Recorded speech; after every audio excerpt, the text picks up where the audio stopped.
नमस्कार दोस्तों, स्वागत है आप सभी का प्रेरणा स्रोत यूट्यूब चैनल पर। और हमारी आज की कहानी का शीर्षक है स्वर्ग या नर। यह एक साधु और नर्तकी की कहानी है।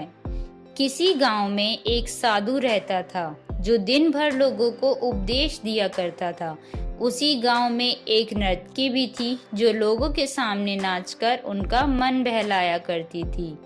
एक दिन गांव में बाढ़ आ गई और दोनों एक साथ ही मर गए। मरने के बाद जब ये दोनों यमलोक पहुंचे तो इनके कर्मों और उनके पीछे छिपी भावनाओं के आधार पर इन्हें स्वर्ग या नरक दिए जाने की बात कही गई। साधु स्वयं को स्वर्ग मिलने को लेकर पूरा आश्वस्त था। वहीं नर्तकी अपने मन में ऐसा कुछ भी विचार नहीं कर रही थी। नर्तकी को केवल फैसले का इंतजार था। तभी यमदूत यह घोषणा करते हैं कि साधु को नरक और नर्तकी को स्वर्ग दिया जाता है। इस फैसले को सुनकर साधु क्रोधित हो जाते हैं और क्रोधित होकर यमराज से पूछते हैं कि यह कैसा न्याय है महाराज। मैं जीवन भर लोगों को उपदेश देता रहा और मुझे नरक नसीब हुआ, जबकि यह स्त्री जीवन भर लोगों को रिझाने के लिए नाचती रही और इसे स्वर्ग दिया जा रहा है। ऐसा क्यों?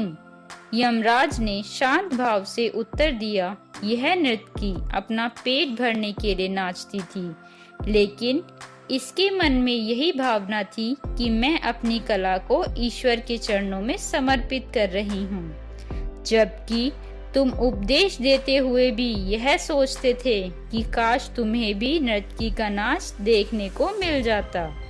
हे साधु, लगता है तुम ईश्वर के इस महत्वपूर्ण संदेश को भूल गए कि इंसान के कर्म से अधिक कर्म करने के पीछे की भावना मायने रखती है। अतः तुम्हें नरक और नर्तकी को स्वर्ग दिया जाता है। मित्रों, हम कोई भी काम करें उसे करने के पीछे की नीयत साफ होनी चाहिए, अन्यथा दिखने में भले लगने वाले काम भी हमें पुण्य की जगह पाप का ही भागी बनाते हैं।